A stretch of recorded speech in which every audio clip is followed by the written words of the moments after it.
Good evening, people. How y'all doing? Hello. Hello. Welcome to Brownie Points. I'm your girl, Dr. Mimi Brown. And I'm This Dr. is my Eric boo. Brown. This is my girl. This We're is here. us. Yes. Yeah, what's happening?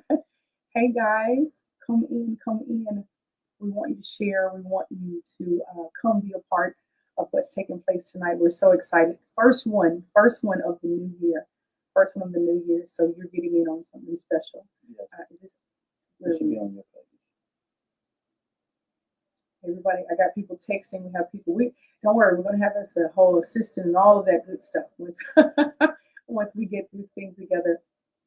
If you would, we want you to go ahead and drop your name. We see you guys are coming in. Hey, drop your information. Just let us know where you're viewing from. If this is your first time, if you've been a part of this for a long time, we just want to have the opportunity to reintroduce ourselves and have a little relationship conversation tonight.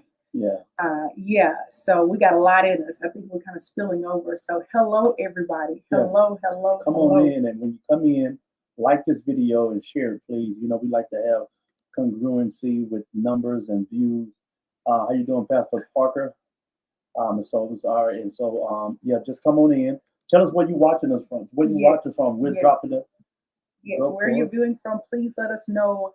We're wanting to connect with you all over the world. If you would tag share with at least five, give us five. Tag share with at least five people. Let them know we're here, we're back, and we have some exciting information to share with you guys, and some. I don't want to call it risque, but real talk, real conversation, real dialogue between husband and wife about what it looks like to be married. If you miss the single life, you know, if if this married thing is really what it's all cracked up to be, should you get married? Why people don't want to get married? So we want to have a conversation about all of it. Come in, and we want you to tag and share. If there's about 34 of you on, we'd love to get up to 100 tonight.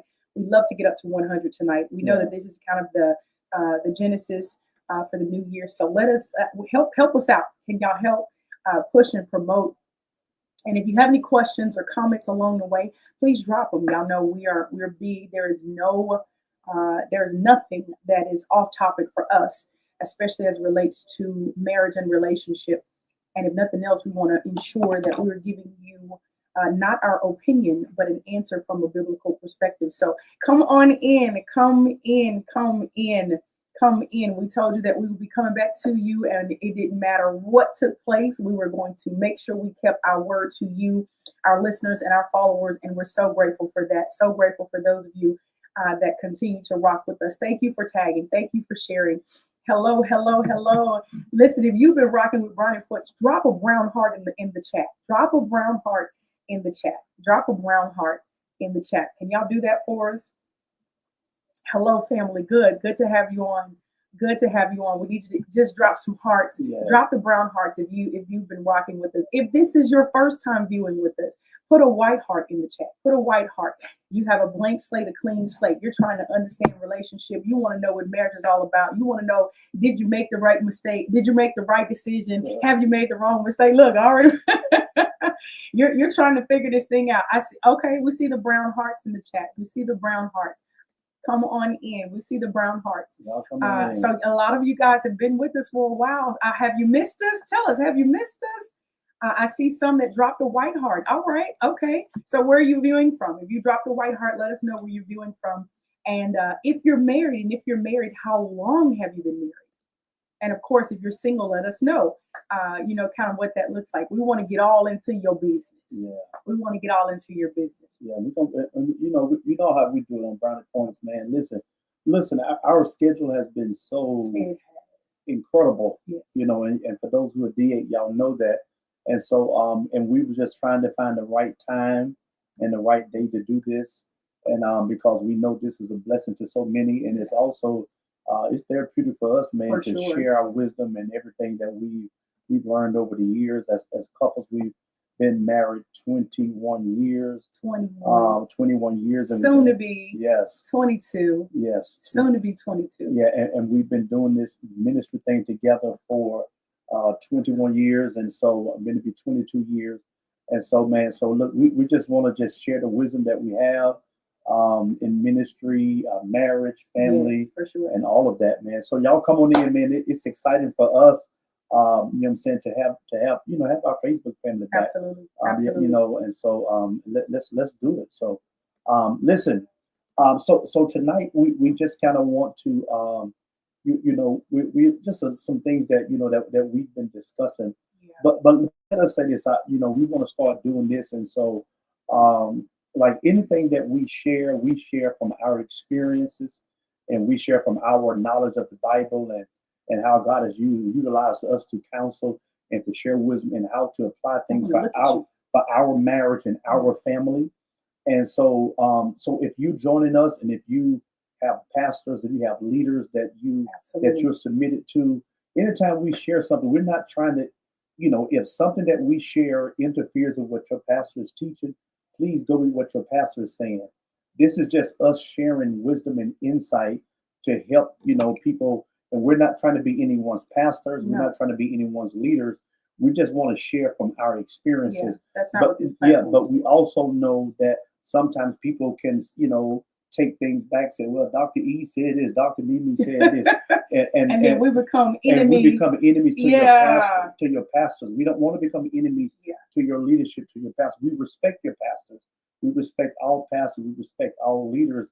And so whenever we share this information, we're just sharing it from our experience. And so we want you to continue to watch us.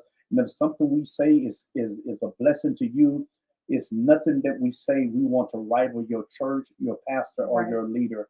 Just know that we are a part. We are colleagues with your leadership in this, in this kingdom endeavor.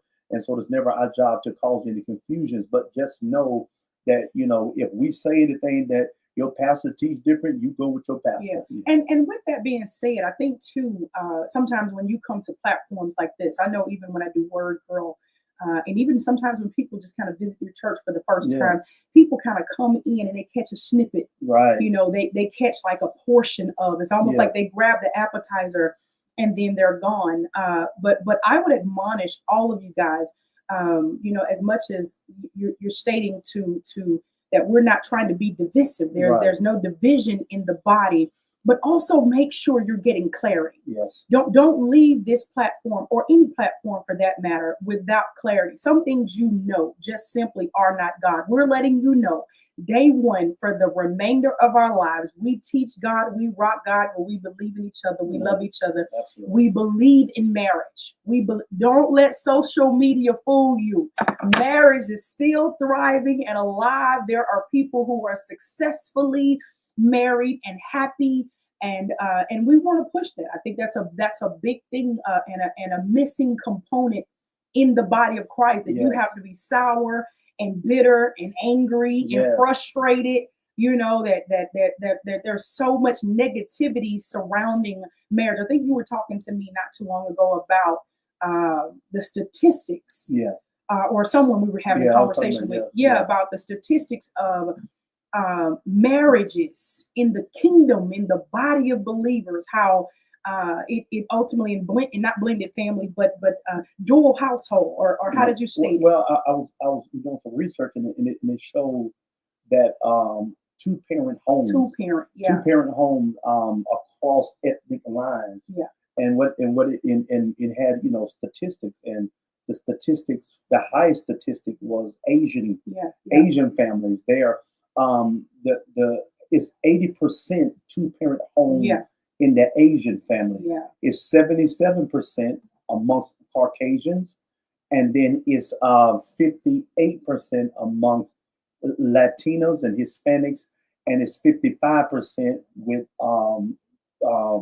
what you call it, interracial couple. okay.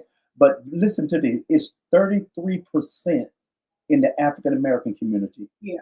33% people, Wow. children grow up in single and two-parent homes Wow. in the African American church. Yeah. Outside of that, every other race and ethnic group is above 55%. Yeah. In the African American community is 33%, Yeah. where people grow up in a household with their biological mother and Yeah. father. Yeah. And so for us, we want to push marriage Right. and we want to push family because we know that statistic can be Yeah. changed if we change the teaching in the Yeah, church. and that was like a wow moment Yeah, it when you was. when you stated that. And of course, I'm aware because of the different counselings and conversations we have with co-laborers in the gospel and just church. I mean, with members, period.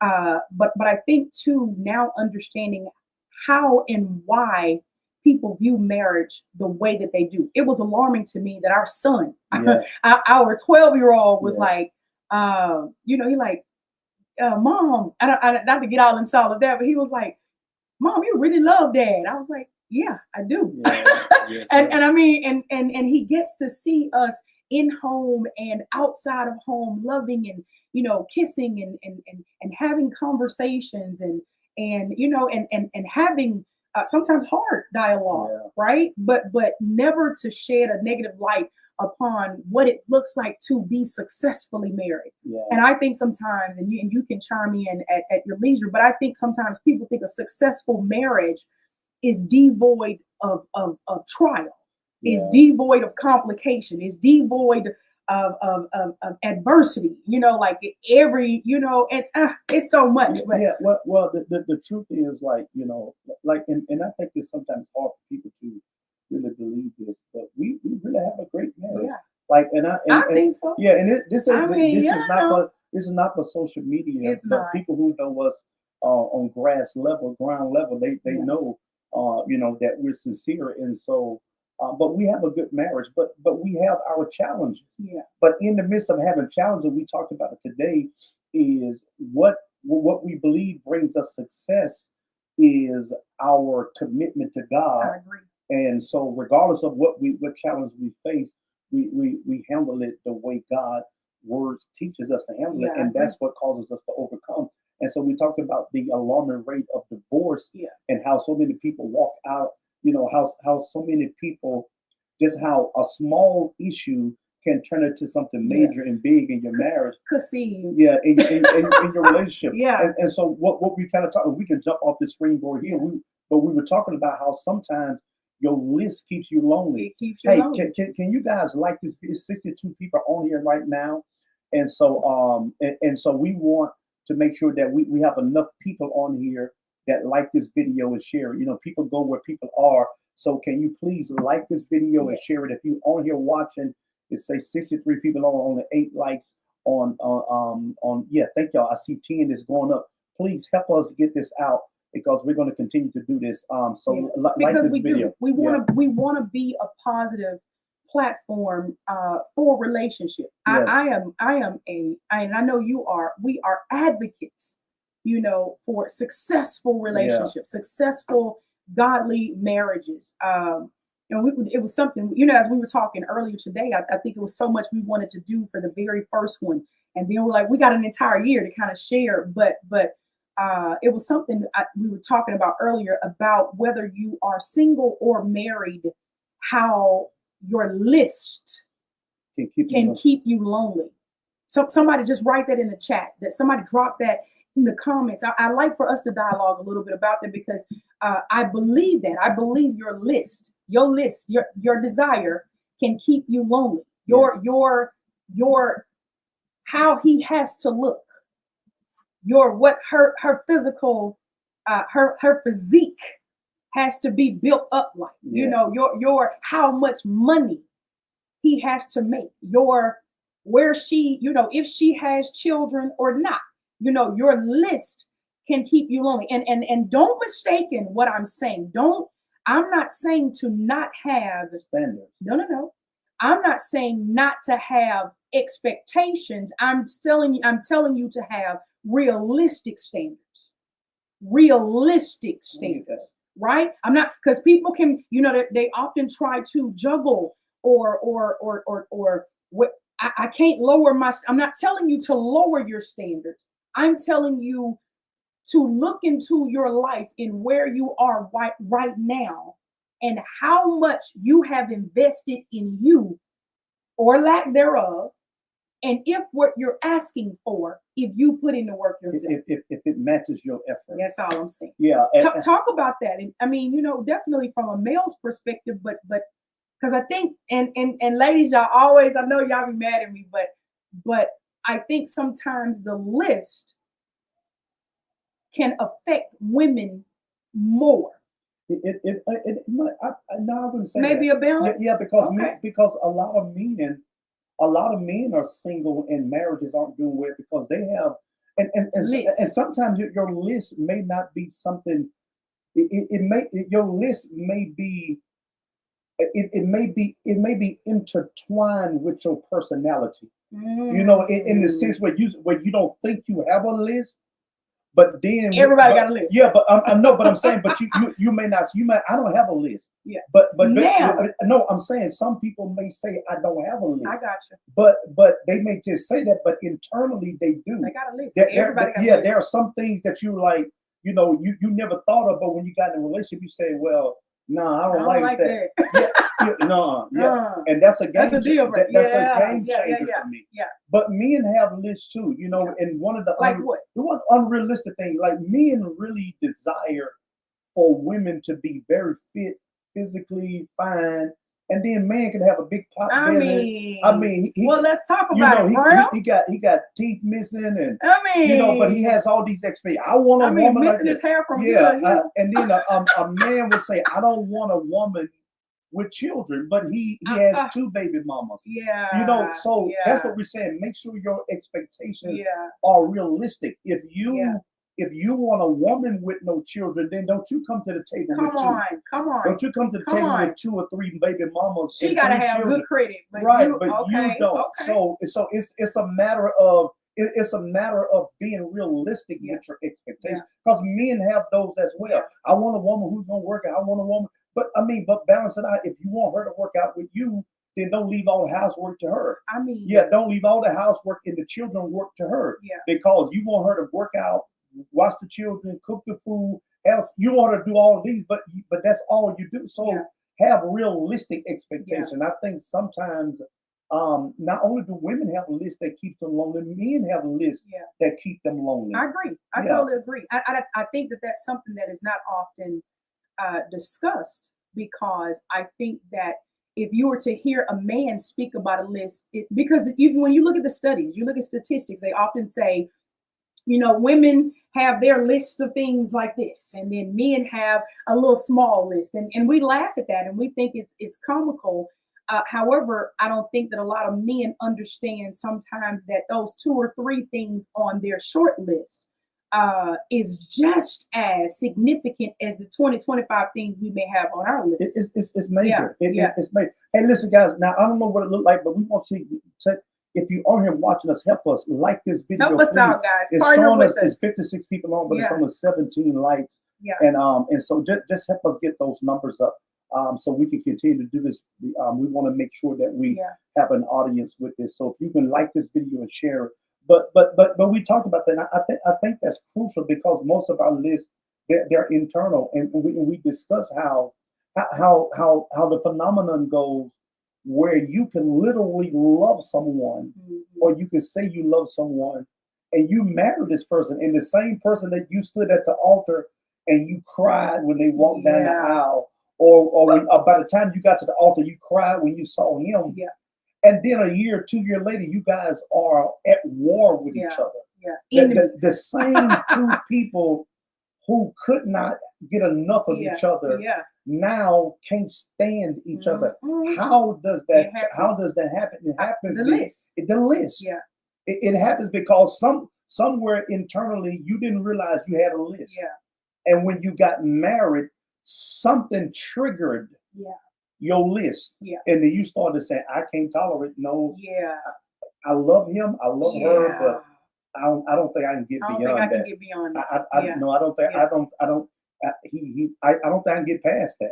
And it's the same 2 people who are madly in love with each other. So let's say something, start telling right now. So that suggests that love is not enough.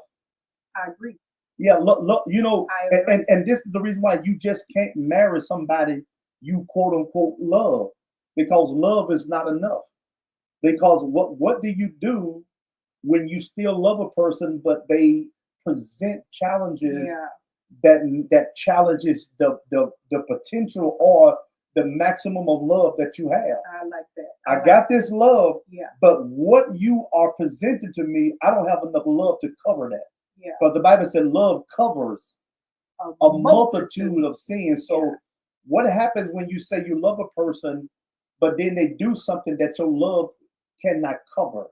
Yeah. Or you don't allow your love to cover. Yeah, because that's the difference. Yeah, so Yeah. you have to ask yourself, so is it just about love? Yeah. And I think that, like you said, as we're kind of looking at the two, I think that most times people's love don't override the list. It does You know what I not. mean? It does not. It's like, but my list is still here, although my love has conditions. Absolutely. But my list, like what I want you to do, how I want you to do it, what my expectations are, but my love is now rivaling the list. Because you have not supplied enough of the things that I've marked out, that I believe are proponents for having a successful relationship. And you said something I've always thought it was so profound, that there was no reason why you necessarily love me. You're like, yeah, I had no reason. Yeah. And I always think that is amazing to me, because I was the opposite. Yeah. Right. I'm like, no, I got reasons why I love you, and because you're always so deep, so I was trying to understand where you were going with that. Because I'm like, well, who would love me? Because I'm like perfect. So okay. But when you said that, I thought that if you did have reasons, that meant that if I did not meet that requirement, yes, your love would shift. Yeah, so that's why when people ask me, why do you love her, I say, I have no reasons. Yeah, I just love her. They're like, that don't make sense. It does, because anytime you give a reason why you do anything, if that reason is removed, then why you do it will be removed. Yeah. So if I say I love you because, just say I love you because you cook every day. So what happens when you no longer cook every day? Because it happens. Right. So because some days you're gonna make them mad. Right. So I love you because you're so fine. What happens if she or he gains weight? Because it happens. Yeah, I love you because you are a great provider. What happens if he loses his job? Yeah, because it happens. And he become disabled, so he cannot make the money he once made. Yeah. So now do you withhold your love? Yeah. And most do. And most do. And so we don't understand. So we pick up these Greco-Roman statements, and we pick up these statements and we utilize them. We don't realize origin, or we don't really understand what we're saying. Yeah. So we say, because when you say I love you, because you just told them my love comes with condition. My love comes with conditions. Somebody need to grab that right there. Yes. Grab that moment. Write that in the comments. Yeah. If you say, if you give a reason why you love somebody, that means your love comes with conditions. You just told the person, I love you with conditions. Yeah. And anytime you love with conditions change. Absolutely. And if conditions change, what you provided because of those conditions, they will also change as well. Yeah. Somebody grab that. I want someone to love me without conditions. Without conditions. Because I think about, what if God loved us? That's the reason why. Conditionally. God don't love us with conditions. Yeah. What if? Oh, it's unconditional love. The Bible says for Romans 5. My God. Romans 5:8 says that Christ, before we were while we were sinners, it said God proved His love to us, that while we were yet sinners, Christ died for the ungodly. So He died for us when we had nothing to offer Him. Nothing. So His love was not based on, it was unconditional love. So that means when we don't love Him back, He's not in heaven saying, okay, since you didn't love me back, I'm taking my. He doesn't do that. He showed his love for you when he died for you when you were in no position to reciprocate That's true. anything to him. That's true. Because I also believe, kind of in alignment with that conditions changes your honor. It does. It changes your respect level. It does.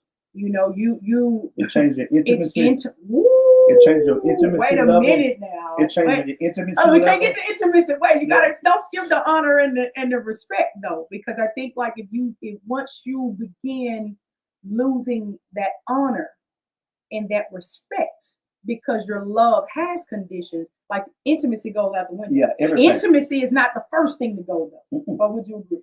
No, Yeah, no, because okay. Intimacy is not the first thing to go, because intimacy is always attached to your honor and your respect. Yeah. If I don't respect you, I'll never be intimate with you. Yeah. That's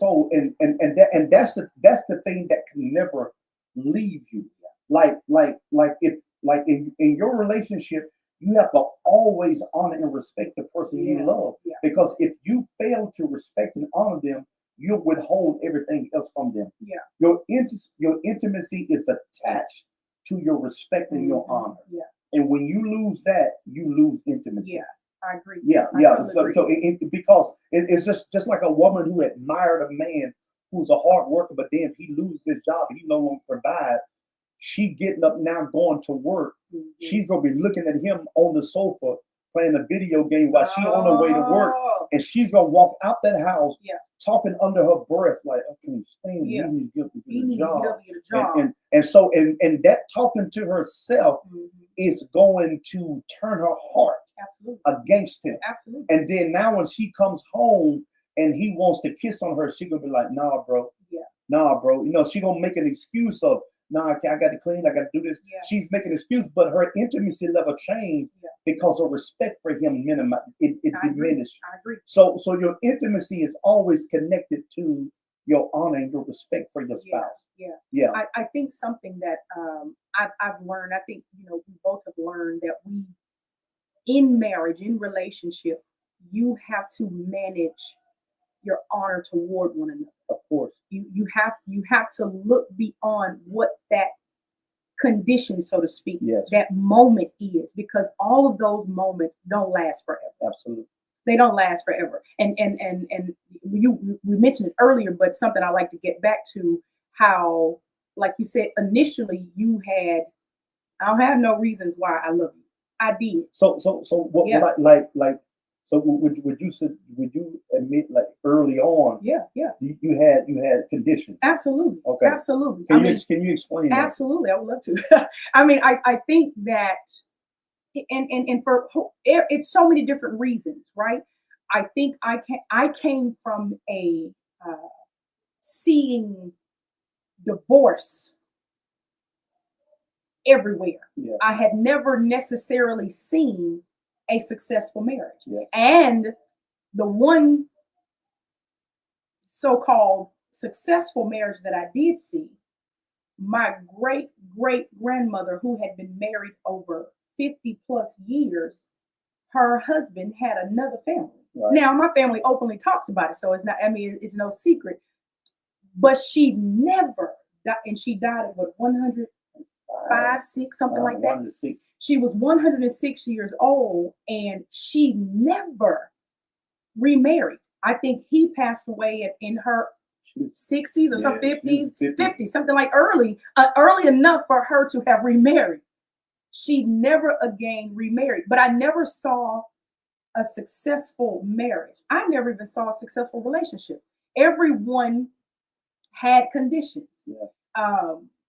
If trial hit, if finances did not add up, if you weren't as sexy to me as you once were, I always saw within the family unit or the family structure, you have an option. Yeah.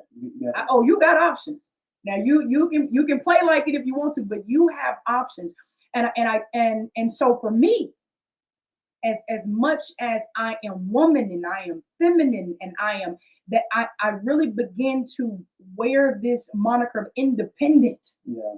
Like I mean, so if you don't bring this, that, and etc. to the table, I can either replace you or I can get it myself. Now, that didn't necessarily that said more about me Yeah.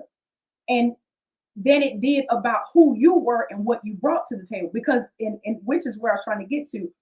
I think sometimes you can focus more on what that individual does not have based upon what you saw, that you don't see the advantages, or you're not grateful for what they do have. And Right? that's what we talked about the other day, the power of difference. The difference, Yeah, right? the power of difference. Yeah. So I had conditions. I mean, you don't take me out this many times, or you don't love me like this, and you don't provide provision was never your issue. So I mean that wasn't, and I just, but in initial, I will never be with a man who does not provide. Like I just couldn't understand a dude that sat up on a sofa and played video games and drove my car, used my money. Let me get your debit card, bruh. I did not. I mean, yeah, I wasn't that guy. you weren't that guy. That's so that wasn't so that wasn't a condition, because again, my standard for that, I believe that is always a realistic standard, Yeah. right? So you did. I mean that, but in those conditions of, if you don't do this and we don't talk enough, and I find somebody to talk to me, you know what I mean? So if you and when you really just kind of look at all of it, you really realize a lot of the things that you have expectations of aren't even necessary to have a successful, enjoyable relationship. If Really? you're talking to me all the time based upon what my conditions were. But I think back to that power of difference. I think the both of us did initially, which is what I believe happens in a lot of relationships, that people you marry, or what you see, you are definitely attracted to it. But on some level, although you are attracted to it, you try to change it. Yeah, that's the concept of difference, is that you don't realize, like when you saw this woman, when because what I admired about you when I first met you, like, oh my God, this girl is, and you try to change this girl is something to behold. But my religious background, yeah, baby. when I got you, you became mine. My religious background said, no, change that. You got to be like this. You got to be like, and I didn't realize the power. But you didn't stop looking at what you like, though. Right, I didn't realize the power of difference. Yeah. So to the men, who want their wives to look like nuns, but they always looking at strippers, so you don't want your girl to look sexy at all. Yeah. But when she catch you on your phone, all that's all you're looking at. And then the little video with the big booty girl. And the big booty girl, that little thing, girl walking on your timeline. That's because you've been viewing. You've been viewing. And so now, but that's not what you want from your wife, and that's one thing. And so I was like, no, I don't want nobody looking at my girl. So I was trying to change what I really like. Yeah. You know what I'm saying? And what you were attracted to. What I was attracted to. And that's oftentimes what happens in relationships. We don't understand the power of difference. Mm-hmm. And so the difference that you brought, and then the difference when we learn to manage each other's differences. Stay right there though. Yeah. Because like I just said, that the things that you were trying to change, because you had made them so significant, really overrode what made me who I was. The essence of who you are. Yeah. The essence of who you were, the things me trying to change you, it dulled you down. Yeah. And when it dulled you down, it dulled me down. Not realizing my razzle and dazzle. Yeah, okay. Of course, because you're extra. You know what I'm saying?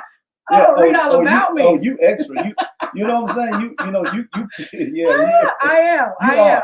You all things extra. Yeah. And so, but I love that. Yeah. And so, but that was something early on, because of my immaturity, I tried to change it. Ooh, don't you skip past that. Yeah, no, I'm saying, because men are not going. They're not going to refer to themselves. I was so immature. I was so immature. Yeah.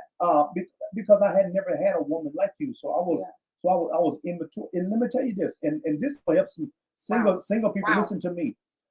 Don't desire a woman or a man with confidence and you lack it. Because if you lack confidence and you date or marry someone with confidence, that insecurity is going to highlight your insecurity on a whole nother level. It's going to highlight your insecurity on a whole nother level, and all you will be doing, all you will be doing is trying to compare, and all you'll be doing is trying to strip them of their confidence. Absolutely. because you have none. Yeah. And that's one thing I would do. She was so, and now y'all, the woman, she was so confident when I first met her. I mean, she was so bold in her expression. But I killed that because I lacked so much confidence and I was so insecure as a man that I dulled her down, and in turn it dulled us down. Yeah, but don't you think that happens so often and now I'm talking to the singles, that you have individuals who say what they want, say what they like, but now let's back to this list, back to these conditions. These lists and these conditions have only been regimented based upon previous or prior relationships. Previous and prior relationship. And that's the that ain't even what you really want, but now. And that's the danger of a list. Wow. The danger. That was good. The danger. That's the danger of your list. I want to see what the people say. Because your list says, so your list says, this is the sum total of who I am. Mm-hmm. And you're not even considering what you're going to grow into. And so what you're telling God and telling yourself is that the person that I am now, because the list you make is based off the experience you've already had, for sure. Not the one that you're yet to have. Absolutely. And so you box yourself in with your list. Because what we were talking about today, man, I'm so confident in this statement that most of you who are single have allowed the person that God sent in your life to bypass you. You missed him. Or missed her. Or her. Because they didn't match your list. And you didn't realize God was trying to send you somebody that would match your future. That's it. While you were looking for someone to match your past. That's good. And that's what your list is. Your list, you literally telling God, send me someone who matches my past. Not someone who's good for my future. Right. And God is saying, no, stop trying to connect with people with who you used to be and allow me to bring somebody in who's going to match the purpose and the destiny that I have for your future. Absolutely. And that's what your list does. Your list keeps you stuck in the past. It does. Because you're not that little girl no more. You have outgrown. You've outgrown that. That's antiquated. You've outgrown that. You've outgrown that. And so you have to now stop telling God, this is what I want. But you're telling him what you want based off the pain of your past. So I want a guy who don't do this. I want a guy who you giving your list based off everything that you've experienced in the past. And God said, man, I got somebody who's so far better than that, who's going to add another level to you, who you are, and bring out the true essence of who you are, who's going to give you new life experience and create new memories with you if you just open yourself up for that and stop minimizing God's blessing off your little list. Good. That's so good. That's so good.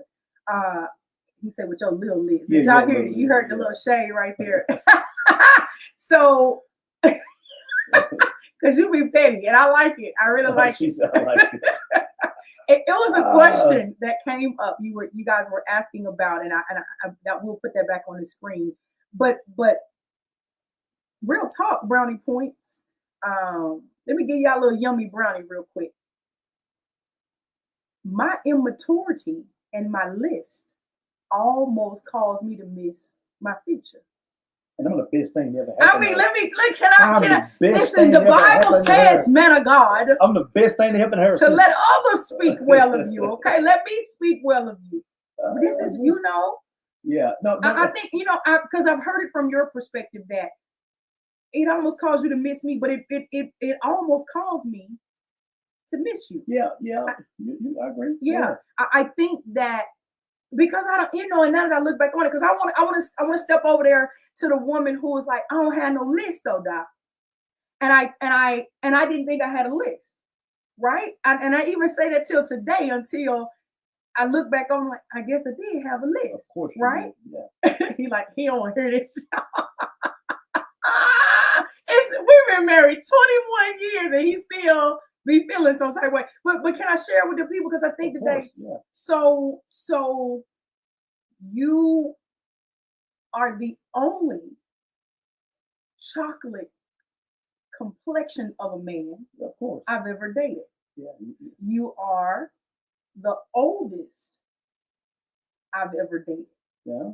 You are perhaps the thickest Yeah. ooh, I ever dated. You are, I'm gonna stop right there. But I'm just saying, I had lists. I think and when I look back over it, and ladies, I want y'all to grab this. I want you to really grab this, because immaturity can have you single longer than you have to be. Yeah. Immaturity and insecurity Yes. can have you, because you look at packages. You want these prepackaged meat. Oh Lord. You want these prepackaged deals like it's already ready. Yeah. It's already, chiseled out. I mean, everything about it. I saw something earlier today. I don't remember what platform this was on, but it showed an older woman, and it was something about her popping a balloon or something, and how she popped the balloon in statement to say that this was not her type of guy. Yeah. That she was not attracted to him. And her reason, they asked her, what was her reason for not liking him? She said something to me that was so elementary, so juvenile. She said, because his pants were too tight. Now, he spoke and he said the reason he did his pants, because his dad was military and he was taught to be streamlined, successful, be, fit, well put together. He was like, and I just didn't believe as a man that you were supposed to wear baggy clothes, like you don't wear your pants off your butt. And so, and I think she was 50 plus years age, 2-3 plus children, and financially she had whatever it was, but the one component she was lacking or missing was the man.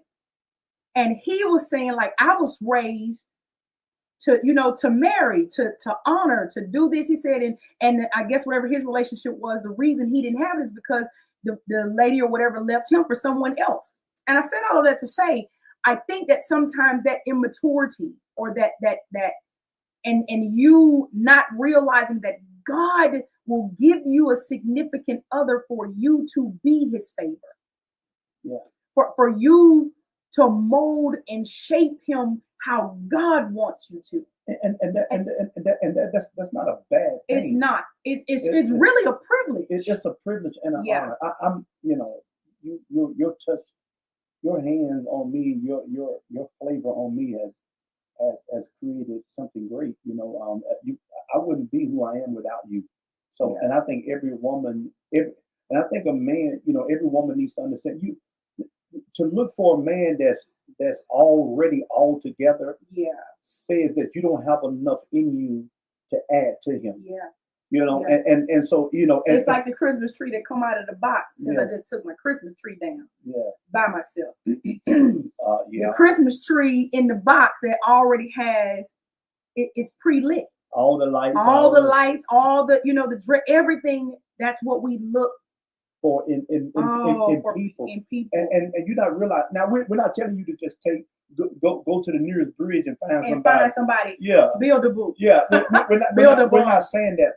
But if a man or a woman have the essence of what makes a good person, you there has to be enough in you to say, if I'm inserted in their life, the parts of their lives that I feel like needs to be enhanced, I bring that to the table. Not that I'm coming in to change this person, but like for me, I was this country boy from the city, and so I had a gold, had gold in my mouth, and and I wore everything, Ralph Lauren polo shirt, polo sock, polo shoe, polo hat. I was matchy dude, And so, but here it just did, and all that's insignificant because I thought that was sexy too. No, but I know didn't match. It didn't match my future. I agree. That's what I'm saying. So when I met you begin to pull out the maturity in me. Right. because I'm a 24, 25-year-old guy, a college dude, and I'm still trying to act like I'm 20, 19, 20 years Right. old.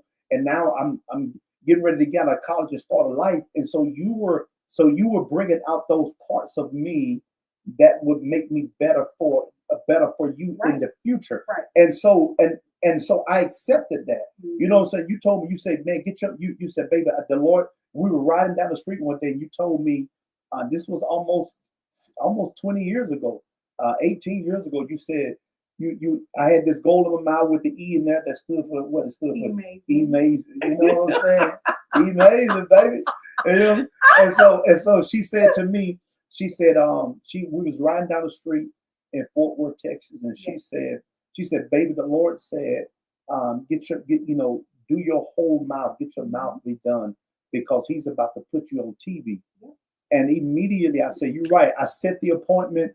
I got my grill fixed, and 2 weeks later, I was on national TV, Right. TBN, TCT network. I was on. I did it. A bishop called me and said, "Man, I got this. I'm on TV. I'm on TBN on the TCT network. I need you to come do an interview with me." Mhm. And man, I went in and did the interview with him, and the interview was so well. He had to put the people requested him to play Right. it 3 weeks in a row. It was awesome. But that was because when you shared that with me, you will prepare me for my future. Right.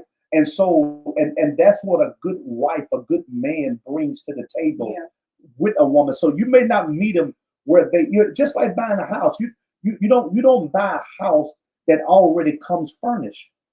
And so and the reason why you don't buy it come furnished, because you want to add your flavor to the Yes. house. Yes. You want to add your taste to it. What the scripture 14 Proverbs 14:1 says, a wise woman. She builds it She out. she Yeah.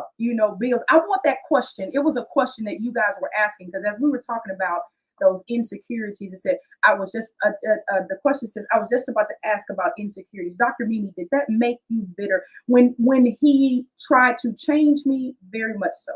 Yeah, it did. I think we dealt with a lot of conflict. Yes. We did. I think that was the way I viewed him, because when I saw him, when I first met him and had the opportunity to breathe him in, I thought he was so mature and so manly and so confident, and I'm like, well, why are you trying to change me? What's and coming from a place where I think where you've always been successful on your level, whatever you did, you always heard good things and you've always thought good of yourself. I've never been the one to shy away from challenges, so I've always felt I knew what my strengths were, and I work my strengths. I still do that too today, and I've never been one to get so high up or to get so low down. But I think when that happened, because he opened my eyes to a world of newness, and that being God. He opened my, so every word that was hinged on his lips were so significant to me. And I just think early on it was confusing. It was confusing as to why you're trying to change me when this is how God had created me. Now, as we look back over it, we recognize that it wasn't that he, excuse me, he wasn't necessarily trying to change me per se, as he was speaking life into me as to where I was going. And again, hindsight is 2020, correct? But it did. It challenged me. It rivaled my confidence. I then began to compare myself. I had never, and when I tell y'all, I don't speak depression, none of that. But I began to really become recluse and closed off and start like questioning everything about me. Like, what in the world and who have I become? And we say this everywhere. I remember telling him, because it had changed me so significantly. Like, I was battling with, do I need to put this on? Can I go here? Should I say that? Do I go? And I'm like, hold up. Who are you? And what have you done with Mimi? And so I remember the conversation, having it with you and saying, I'll be her. I'll be who you want me to be. But if I continue on this path of being her, I am going to suffocate you and it's going to kill me. I was like, and I cannot, I remember, I'll never forget I that. never forget. I said, I'm going to suffocate everything about you, because there had then become such an agitation that I knew that what he was saying was not from a place in that moment of building me, but from a place of being afraid to lose me, not understanding, like, this is my wife. I have to speak well to my wife. This is my favor. It was certain words as a man of God, as my husband, that now you have to speak over me. And this is something for the men who are on. You have to make sure that God always honors what you say by how you treat your favor. Yeah, that's true. You can cause God to shorthand what you're doing because you don't know how to manage the favor that God has given you. And I think that a lot, I became much like Michelle.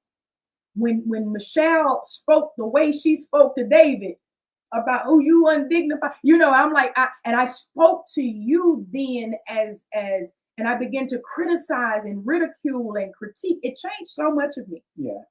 But I think that we have now since overcome, for sure, what that looked like, but it took me a minute to recover. Yeah, and it took me a minute to recover. And I think that it and like you said, I wasn't trying to change her.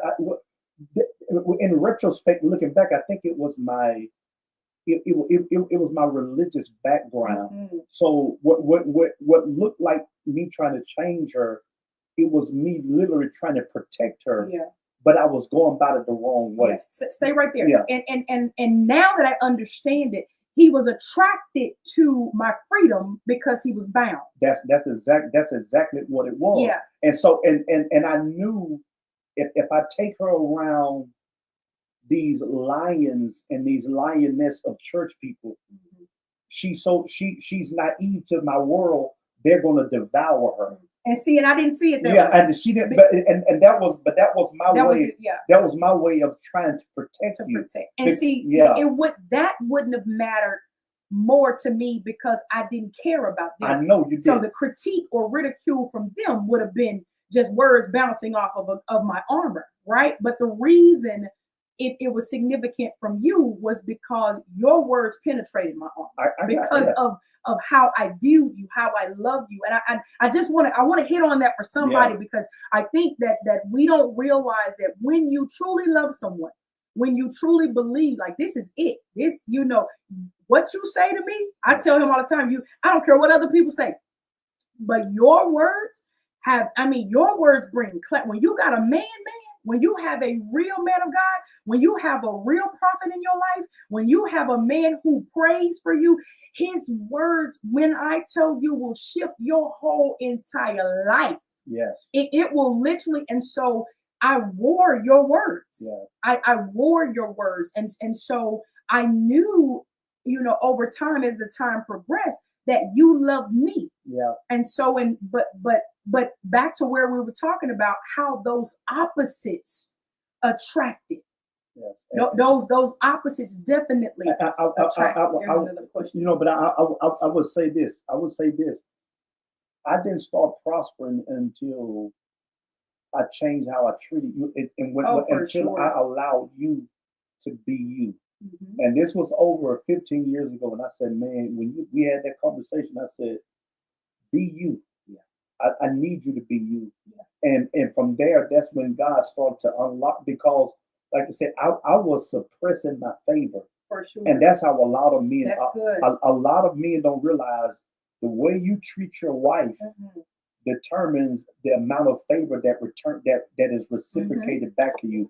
And what I was doing, I was suppressing my favor. Right. And when I stopped suffocating you, mm-hmm. that's when the blessings of God started hitting our lives and hitting our home, because I no longer had my favor in prison. Yeah. And I think that's what happened. I was doing a hard life. I think that's what a lot of men do. And now we've seemingly both aged backwards. Yeah. We have this Benjamin Button thing going, you know what I'm saying, to where we've been together for a long time, but we look more youthful than For we sure. did 20 years For ago. sure. We look at some of the pictures, man. I had this girl looking. I mean, she was 21. Oh, Mary, don't Shit. you weep. She was 21, looking like a church mother. You remember? Honey, I had my baby looking like a church mother. wade in the water. I mean, with them J. Renee shoes. You hear me? And Oh, them Lord. suit. I mean, my baby was. St. John. I mean, I St. wasn't even John's. good 20 yet. She was 20. Oh, Lord. She was 21, 21, 22 years old, looking like a church mother. I mean, like. Horrible. I had to put some peppermint in her purse and everything, some butterscotch. Smell like my balls. Man, I was killing my baby, man. I look at some of the kids. I go back to some of the kids and I just come back and He's say, like, I heard that I one. said, babe, I'm so sorry. I'm so sorry. I mean, I'm so And sorry. I was so in love. I mean, that religion. I It's mean, a hard knock life. man, that religion killed me, bro. Bro, I mean, that girl was. A hard life. I mean, Lord. and now she seemingly aged backward. Yeah. And and so yeah, man, it was hard out there. Yeah. But I will say this, and you mentioned that earlier. There was a question just up There was there a too, question. right? What was it? Let's put that question back on the screen. Yeah. But I will. I said, do you think we really know what it is that we want or need from somebody? Not in essence. Yeah. And this is the reason why your list is such a bad thing. Yeah. Because in essence you You don't so that's the reason why in the Bible times God didn't allow people to pick their spouses. Because you don't really know what you want. You don't really know. You don't because like there are some of you right now, you are divorcees. Mm-hmm. But the person you chose, you just knew that was the one. You knew. You knew like light skin with green eyes. You honey. knew that was one. Nuts. And it ran you crazy almost. And so and then you just like her, like I'm the shortest guy she ever dated. I'm the thickest guy she ever dated. You know what I'm saying? I'm the darkest guy, and all of that, and so and she dated all these, these little boys. And so when how did he go back all the way around and grab that, y'all? You see what I'm saying? Yeah, and so and I wear white diamond. Yeah, white diamond, Shabana. And so I look nothing like the guys. You did not. She dated. You did not. But the day she, we had the encounter, she saw me. I was like, it was something there. Yeah. But if she had stuck to her little list, that's gotta be my list. As if you didn't have a list. It should have been one of them little light skinned boys. And to be honest, light skinned dude played out in '82. Oh, here we go. 1982, light skinned guys played out. So single ladies, do not go for him. Don't do that. Don't do that. If he's he's 2 shades lighter than me. Don't do that. Don't do that. Because it's some light skinned brothers out there for our daughters. So it is. Yeah, it's the white boy. And so because I thought I was gonna marry a white guy. I did. Yeah, of course. I mean, you were weird. You're kind of weird, you know what I'm saying? Yeah, you're a little weird. Okay.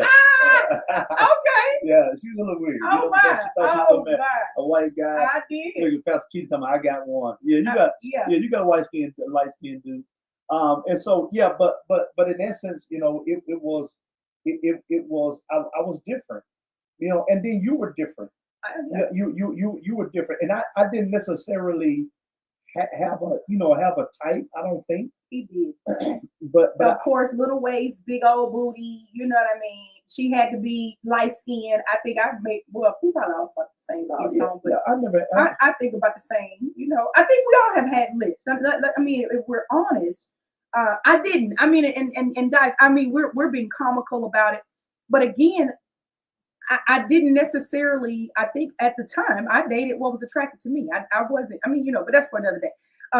And so, but I do clearly remember and recall that when I saw you, although I did not know what I needed, I knew I liked what I saw. I got you. I knew like it's something different about you that challenges me in a good way. Yeah, and I think sometimes as we're talking about this relationship, we've already been on here an hour, guys. We got to get off of here. But I think that when and we're talking to the singles now, that when you are dating potential, or you're looking at people who you're like, is this someone? I don't care, light skin, dark skin. To me, colors never really necessarily matter like that. But when you do, you don't ignore whether he black, white, Asian, Caucasian, whatever you want to call it, whatever color he is, you don't ignore the red flags.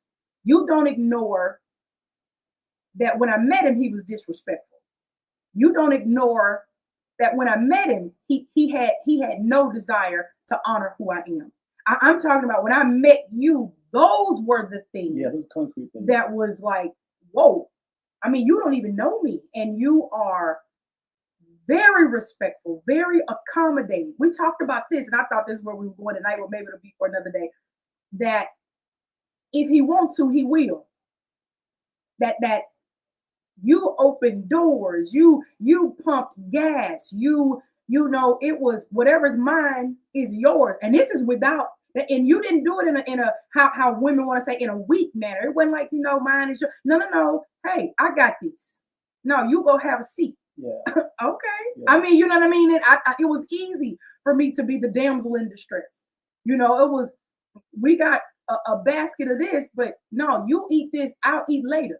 Yeah, but have you eaten? No, as long as you're good. Like, you had a different set of morals. Yeah. Your scruples to me alone were, oh, it's something different about this girl right here. Yeah. I think like not ignoring red flags is huge. I would say this to church people, to church girls, to church guys. One of the major red flags you can see. Listen, if they don't go to church at all, I mean, stop fooling yourself. Yeah. Like, this is my fiance, this is my boo, this is my. If they. There is going to be a separation between you and your God, because whatever is whispering in your ear. If who you love, if who you love don't love your God, eventually your love for God diminishes. Yeah. Because you're going to compromise your love for God for the person you love. This is the reason why you never date someone who rivals your love for God, in the sense that I don't believe in going to church. I feel like you can have your relationship with God at home, and I believe like God is your universe. I believe like you just match energy. If you're a church girl, if you're a church boy, if they don't believe in your God or believe in going to church like you do, don't fool yourself. That is not the one. Yeah.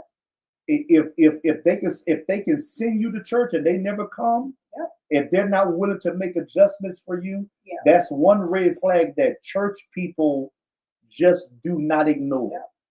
How can two walk together? That's number one. Except they agree. I just thought we just should put that out there. This question is, how do you know when he's ready to change? You'll see the change. You'll see the change.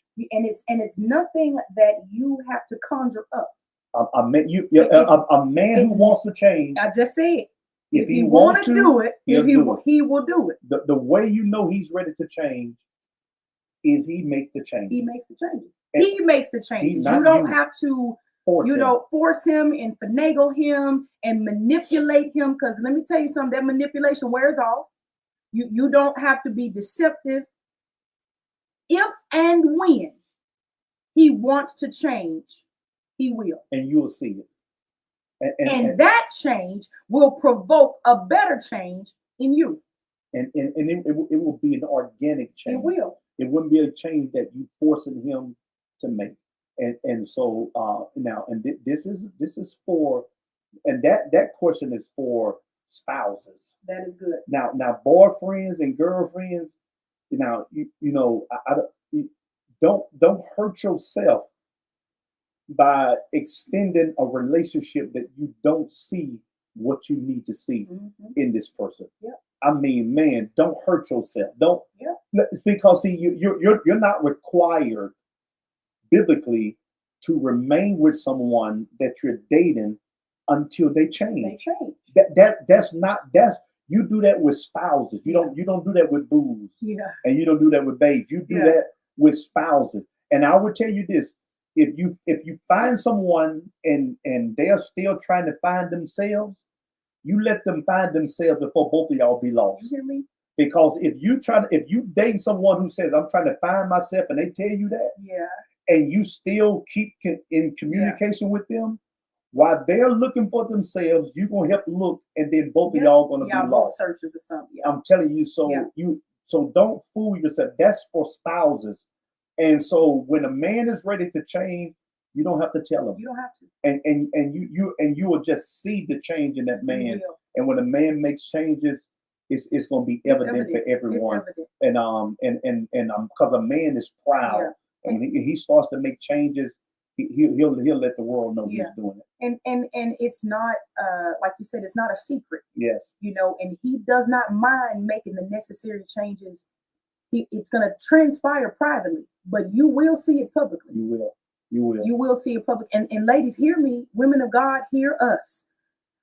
Because we see so many women who marry and say, I'm a marry him, but you believe you have the power and authority to change him. I'm a believe for both of us. You just made yourself little God in his life. Absolutely. And your little God rivals God, the big God.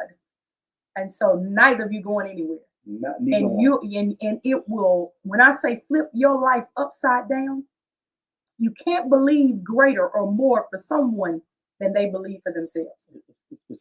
It becomes a burden. You're setting yourself up for failure. It becomes a burden, and one of the ways you know is that you don't put the pressure on other people to make you who you are. Yeah. That's not that. Her job is not to fix me up. Not at all. My job is not to fix her up. Not at all. When you start doing that, then the person becomes a burden to you. And when you anoint it, I am his favor, not his savior. That's you. And when you anoint it, always remember this: if you anoint it, the anointing removes yokes and destroy burdens. Mm-hmm. It destroys yokes and removes burdens. So when you anoint it, all you church girls and church men, and those relationships starts to go bad, and you trying to hold on to people who are trying to leave, trying to figure out why all of a sudden this relationship is not working. Could it be that you anointed, and the anointing removed burdens? And when God saw that this person was becoming a burden, God messed up the relationship to remove them out of your life. Mm-hmm. And you trying to hold on to a burden when God is trying to free you of one. Right. You understand? And so you must understand that don't put the burden on somebody else to make you happy or to make you feel complete. Yeah. That is if true. he wants to, he will do it. He will change. And a man that loves a woman makes modifications to prove his love. Never forget that when a man loves a woman, he makes modifications in his life to validate his love for that woman. Yep. And if a man, if he still wants to hang out at the cigar bar, go to the lounges, he's still trying to party. He's 40, still at the strip club. Years old. He still want to go to strip club. Mm-hmm. Man, that man don't love you because he knows that's something you disagree with. Mm-hmm. And if a man blatantly does things that frustrates you and you disagree with, that man has no love for you. To hurt you. Yes. If he know that hurts you, and he said, I'm going to do it anyway, that's your feelings. I don't care. I'm going to do it anyway. Mm-hmm. And he knows hanging out late at night, because I just believe as a married man, there is no reason a married man should be out past 10 without his wife. I don't care. I have where we going? If I'm not at church, where are we going? And if I'm not hanging out with the church guys, I'm not fixing to be out in the streets hanging out with dudes. And if you hanging out with the church guys, y'all are yawning at 10 o'clock anyway. No, 9 o'clock. 9 o'clock, we gotta go to church. We gotta go to church. We tired. Them boys took me out for my birthday. Them boys took me out for my birthday. My pastor, they took me out for my birthday, man. We were home by 9:15. I know. Like, we left the house at 7:45. We were 9:15. We home. You know what I'm saying? I'm like, bro, I gotta go home. We gotta go to church. We gotta go. We've been on over an hour. But love modifies for the person that loves. It does. Listen, man, we love y'all. Listen, so what we're gonna do is that we're gonna do this once a month, baby. Once a month. I think we need to do it once a month. What y'all think about that? What y'all think? Once a month, twice a month? What y'all drop in the comments? once or twice a month. We want to do it once a month. Our schedule is very expensive, and so what we typically, and so if we do this, we can do this while we travel. We'll always keep it on Thursday. It'll be one of the Thursdays that we don't have class. We do second and fourth ministers class at Demonstrate Church. If you're in the city and you would like to be a part of Demonstrate Church ministers classes, you come there every second and fourth Thursday. So we're gonna do Brownie Points on one of those off Thursdays, which would be the first of third Thursday. And so that's what we're gonna do. And regardless of where we are, as long as we have a computer or iPad, we can go live anywhere. May not have this fancy backdrop, but we can go live anywhere. We may have a banner or something with us, but just drop it in there once or twice a month, and we'll come to y'all. We're gonna be faithful all year long. And so we're putting this into our schedule, so we can do this because we're advocates for marriage and relationships and remember, this is not just for married people, this is for singles. Everybody. And when we share things about married folk, single people, that's your time to take good notes, because one day you hope to be married. And once again, man, if you have issues in your relationships, man, we're here, what I'm saying, to talk about all of that. And so we love each other, man. 21 years, 21 years for marriage. Soon to be two. So every third Thursday, that's it. That's what we aim for. Every first, we'll see how many people say twos and ones, and it may be every first and third Thursday. We don't know yet, but we know definitely it'll be every third Thursday of every month. Y'all got that? Every third Thursday of every month. And it may be every first, and then we'll do some pop-up things, just some little 2 or 3 minute, 5 minute videos, just on something that we're thinking about or talking about in that moment. Everybody's saying two. Oh, all right. Okay. I know, right? All right. So, listen, we like. You want to take a question? No. Oh yeah. If y'all have a question, somebody Any question based off anything we said tonight? Yeah, drop a question. Anybody have a question that you like? I want to answer. And how was this time? Because we did 9 o'clock, but is that too late? Would you like us to move it up an hour? Yeah, is 8 p.m. good or 9 p.m.? Yeah, y'all can drop all that. But if anyone have a question, we're gonna wait for 30 seconds to see if a question or a minute to drop and see if the question drop. If a question pops up, we'll answer it. If not, we'll toodaloo to you guys and let y'all go and get some rest. But listen, so any questions? Somebody drop a question. We have a book that's coming out too, man. And so it's a lot of stuff that's coming out, He's sharing everything on this. Yeah. So I want y'all to know what we're doing. I got it. Yeah, what we're doing. 8 p.m. is good. She said, how did you know that he was the one? For me, his mind made me better. His mind, his mannerisms, the way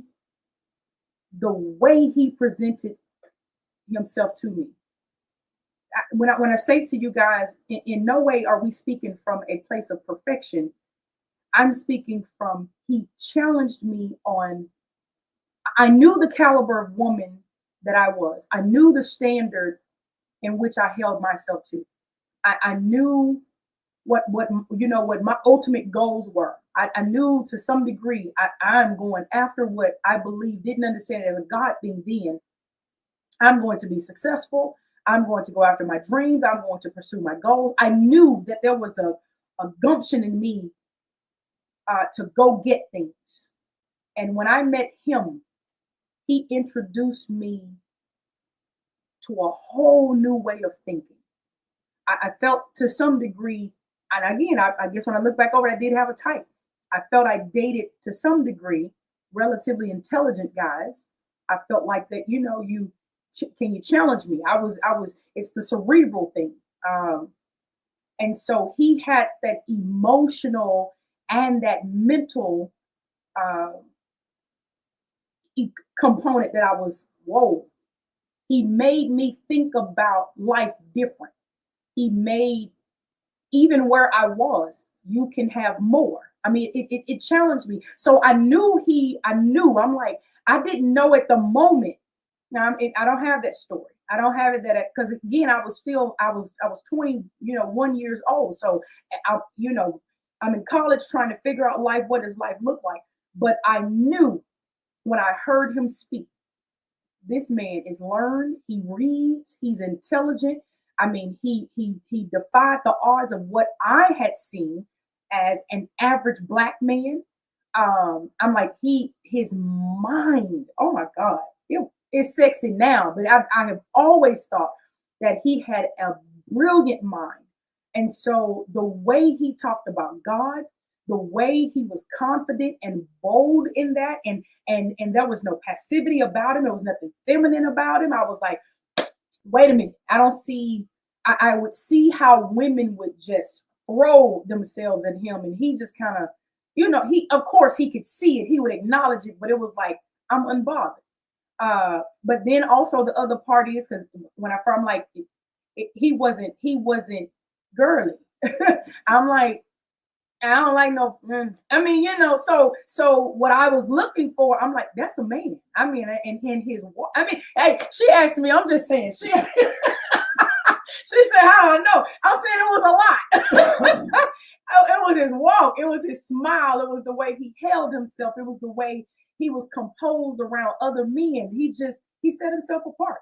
And I'm like, I viewed myself in such a manner that I needed someone that saw themselves the way I saw myself. And he challenged me. And he's been challenging me ever since, and I think that has made me better. And so he introduced me to Christ. He shared his God with me, and my life has never been the same. My life has never been the same. Y'all get me to talk about him, I can talk all night. Here's a question for you. What tools for us have y'all discovered to be the most useful for y'all in dealing with disagreements? Well, I think one thing that helped us, and 8 o'clock is what it will be. I like yeah, 8 o'clock is better.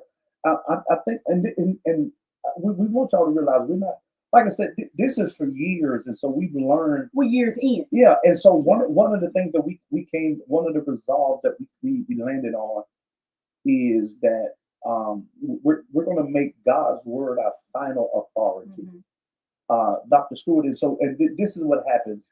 Yeah, this is what happens is it's kind of like it's like in a courtroom. It's like in the courtroom. You think about you have defendant and you have the prosecution. But what stabilized the courtroom is the actual law. And so you can make your argument, the other side can make their argument, and it's up to the judge to say, okay, the judge can approve your objection or whatever, because the law is the thing that stabilizes the entire room. Mm-hmm. And so it doesn't matter how good the defendant is or the prosecutor. It's up to the judge to determine the law. And so that's what the Bible is for us. God's word is, he's the judge, he's the law. And so even if we have a disagreement, we always find our way back to the word of God. Because that was our, I mean, when we first really got into this thing, remember, I told you, I was very independent. I was because I have my opinion. And I have my way in which we're going to do this. And he was like, woman, listen to me. And I'm like, I don't have to listen to you, So and the more we read that Bible, we each were like, that's our answer. Your answer is right. The Bible is going to be the definitive answer to any of our debates. And I think sometimes people say, well, that's just so broad. Mm-hmm. It's not broad. It's not. Because everything you deal with on a daily basis, that word has a solution for it. Yeah. And whether it's telling you, because some of the disagreements shouldn't linger as long. For sure. If you learn how to watch your mouth, some things you don't have to say something about, and then there's something you have to acquiesce to your spouse. Mm-hmm. So there are a lot of things, and then having the ability to be quick to forgive. Absolutely. And most people don't have that ability to be quick to forgive because they don't have a good working knowledge of the Bible. But when you understand what the Word of God says, so that means that we don't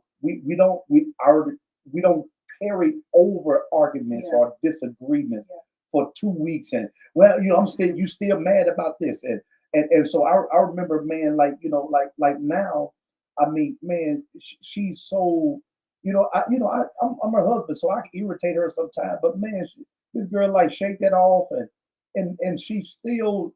I mean, we don't even You have. can get it. Yeah, it don't even stop. You know what I'm saying? I mean, early on I'm Yeah, married. You yeah, know, early right. on you're married, you're like, oh, this night over with. It's done. It's over with. You done messed up Oh everything. man, it's over with. But now I can say something stupid. You're like, boy, hush. You know what I'm saying? Nah. Like, and it, but that's because what the Word of God says. Absolutely. And I think, like, you know, when you make God's word your authority, your final authority, then disagreements are easily handled because it's no longer about what you think or about what she Yeah. thinks.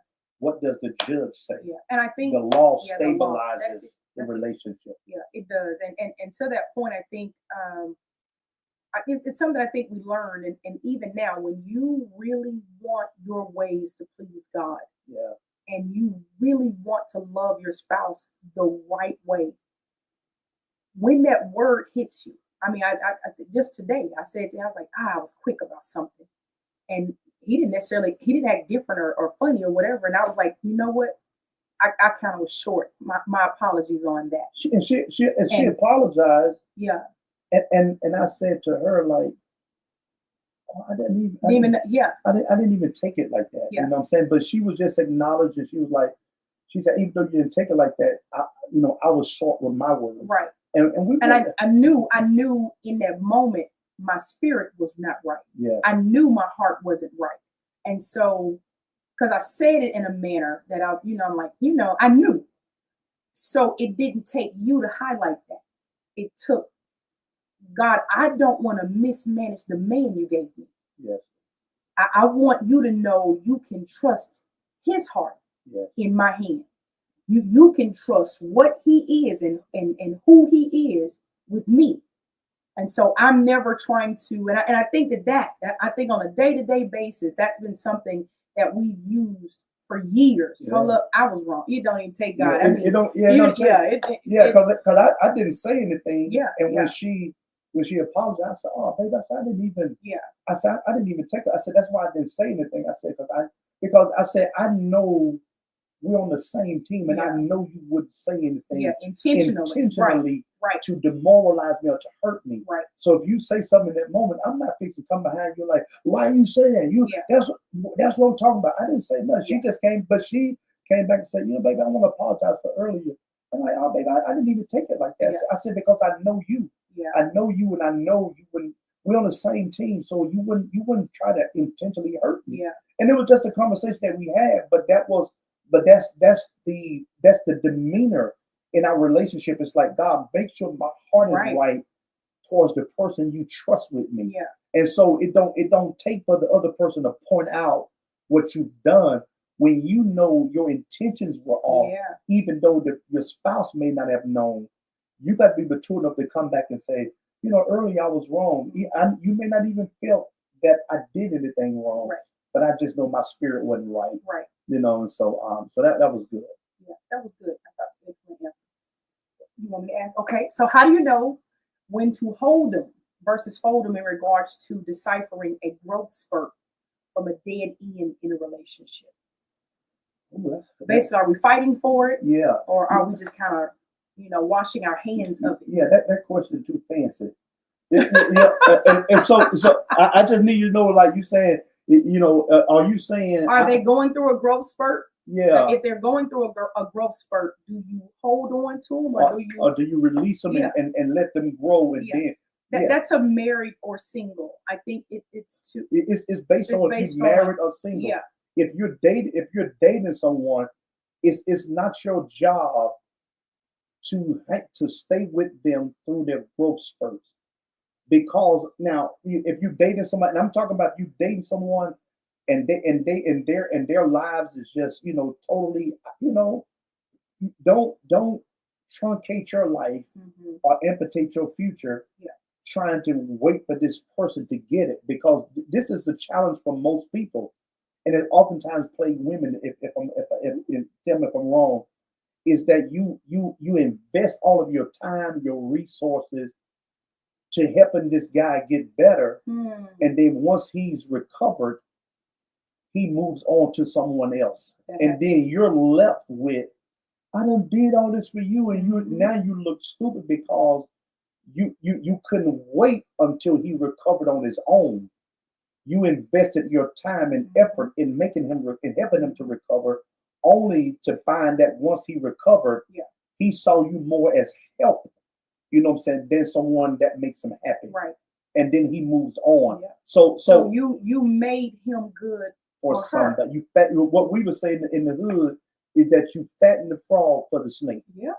And that's all you do. You fatten the frog for you fatten the frog for the snake. So Yeah. you've done all of this, and that frog is plump and fat for another snake to eat. Yeah. You know, and so That's that a harsh. well, no, I know what you mean, but I was like, give me something a little bit more like that's the hood you version. dressed up, you dressed up the frog and made him a prince for the princess or something. I mean, God, that was rough right Well, there. that's the hood. So why the other girl gotta be a snake? I mean, Well, I know what you mean. I'm just saying. It's a hood colloquialism. Okay, all right. And all we were saying was Like, wow, I know. yeah, Hold up. all we were saying was that you made this person better for You the and next that man. happens. You make him Yeah, better though. yeah. You do. So that's a You hood make him experience. husband, but husband not for you. Yeah, Yeah, it happens. Yeah, it happens all the time. So you have to make up your mind like, listen, if we're dating, get yourself.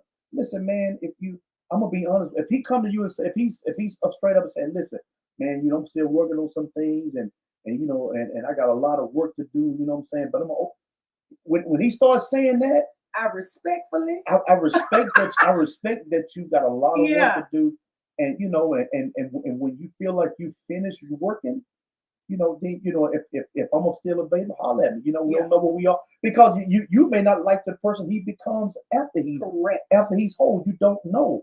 You want to find him in a good place so that way you can make the proper assessment if this person matches my destiny or my future. We got to go, y'all. I know. We got to go. We got to go. Listen, go ahead. So 8 o'clock is the new time. 8 p.m. We'll drop it. Central Standard Time. We'll have a good discussion. All right. We love y'all. Thank you. Thank you all. Can y'all share this video once again, please? Like, if this was yummy brownies for you. Yeah, if you've been on here, you have not liked this yet. Yeah. Like this video at least once and then share it once. Okay. We love y'all. Peace. Y'all have a good night.